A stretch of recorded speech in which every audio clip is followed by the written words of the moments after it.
ಶರಣರ ನಾಡಂತ ಹೇಳಿ ನಮ್ಮ ಉತ್ತರ ಕರ್ನಾಟಕ ಜಿಲ್ಲೆಗಳು ಯಾಕೆ ಕರೀತಾರ ನಿಮ್ಗೆ ಗೊತ್ತೇನು? ಜೈ ಶ್ರೀರಾಮ್ರೆಲ್ಲ ಉತ್ತರ ಕರ್ನಾಟಕ ಮಂದಿಗ 12ನೇ ಶತಮಾನ ಕಾಲಘಟ್ಟದಲ್ಲಿ ಬಸವಣ್ಣನವರು ಹಾಗೂ ಹಲವಾರು ಮೇಧಾವಿಗಳು ಸೇರಿ ವಚನಗಳು ಬರೆದು ಧರ್ಮದ ಪ್ರಚಾರ ಮಾಡ್ತಾ ಇರ್ತಾರ, ಜಗತ್ತಿಗೆಲ್ಲ ಸಾರ್ತಾ ಇರ್ತಾರ. ಆ ಸಮಯದಲ್ಲಿನೇ ಕಲ್ಯಾಣ ಕ್ರಾಂತಿ ಆಗ್ತದ.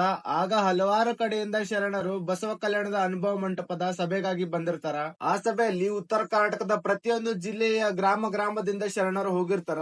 ಅತಿ ಹೆಚ್ಚಿನ ಸಂಖ್ಯೆಯಲ್ಲಿ ಶರಣರ ಜನನ ನಮ್ಮ ಉತ್ತರ ಕರ್ನಾಟಕದಾಗ ಆಗಿ ಸಲುವಾಗಿ ನಮ್ಮ ಉತ್ತರ ಕರ್ನಾಟಕಕ್ಕೆ ಶರಣರ ನಾಡು ಅಂತ ಹೇಳಿ ಕರೆಯಲ್ಪಡ್ತದ. ಅದೇ ಶರಣರಲ್ಲಿ ಒಬ್ಬರಾದ ಸಿದ್ದಪ್ರಭುಗಳ ಬಗ್ಗೆ ಈ ವಿಡಿಯೋದಾಗ ತಿಳಿಸ್ಕೊಡ್ತಾ ಬರ್ರಿ. ಸಿದ್ದಪ್ರಭುಗಳು ಮೂಲತಃ ಹುಮ್ನಾಬಾದ್ ಗ್ರಾಮದವರಾಗಿದ್ದು ತಂದೆ ಬಸಪ್ಪ ತಾಯಿ ಸಂಗಮ್ಮ ಅವರ ಎರಡನೇ ಪುತ್ರರಾಗಿ 1872ರಲ್ಲಿ ಜನಿಸ್ತಾರ. ಸಿದ್ದಪ್ರಭುಗಳು ತಮ್ಮ ಜೀವನದ ದಾರಿಗಾಗಿ ಕಿರಾಣಿ ಅಂಗಡಿಯಲ್ಲಿ ಕೆಲಸ ಮಾಡ್ತಾ ಇರ್ತಾರ. ಸಿದ್ದಪ್ರಭುಗಳು ಆಧ್ಯಾತ್ಮದ ಕಡೆಗೆ ಬರ್ಲಕ್ ಏನ್ ಕಾರಣ ಆಗಿರ್ತದಂದ್ರ, ಒಂದ್ಸಾರಿ ಮನೆ ಮಾರ ಎಲ್ಲ ತೊರೆದು ತನ್ನ ಗೆಳೆಯರೊಂದಿಗೆ ಗೊಟ್ಟೆ ಹೋಗಿದಿರ್ತಾರ. ಗೆಳೆಯರ ಒತ್ತಾಯದ ಮೇರೆಗೆ ಅಲ್ಲೇ ಒಂದು ರಾತ್ರಿ ಉಳಿತಾರ. ಆ ಸಮಯದಲ್ಲಿ ಕಂದಗುಳ್ ಮಡಿವಾಳಪ್ಪರ್ ಅವರ ಮಹಿಮೆಗೆ ಬೆರಗಾಗಿ ಅಹಿಂಸಾ ಬೋಧನೆ ಮಾಡುವುದನ್ನ ಪ್ರಾರಂಭ ಮಾಡ್ತಾರ. ಸಿದ್ದಪ್ರಭುಗಳು ಒಂದು ಸಾರ್ತಿ ಸಂಚಾರ ಮಾಡುವಾಗ ಹಣಕುಣಿ ಗ್ರಾಮದಿಂದ ಹೋಗ್ತಾ ಇರ್ತಾರ. ಹೋಗುವಾಗ ಹಣಕುಣಿ ಗ್ರಾಮದ ಜನರು ಕೋಣವನ್ನು ಕಡಿತಾ ಇರ್ತಾರ. ಅದನ್ನ ನೋಡಿ ನಿಲ್ಲಿಸಿ ಊರ ಜನರಿಗೆ ಶಾಂತಿ ಬೋಧನೆ ಮಾಡ್ತಾರ. ಅದೇ ರೀತಿ ಸಿದ್ದಪ್ರಭುಗಳು ಮಾಡಿದಂತ ಪವಾಡ ಅಂದ್ರ ಮಕ್ಕಳಾಗಲಾರದವರಿಗೆ ಆಶೀರ್ವಾದ ನೀಡಿ ಸಂತಾನ ಭಾಗ್ಯ ಕರುಣಿಸ್ತಾರ. ಕಲ್ವಾಡಿ ಗ್ರಾಮದಲ್ಲಿ ಒಂದು ಆಕಳಿಗೆ 108 ಶಿಶುಗಳು ಹುಟ್ಟುವ ರೀತಿಯಲ್ಲಿ ಆಶೀರ್ವಾದ ಮಾಡ್ತಾರೆ.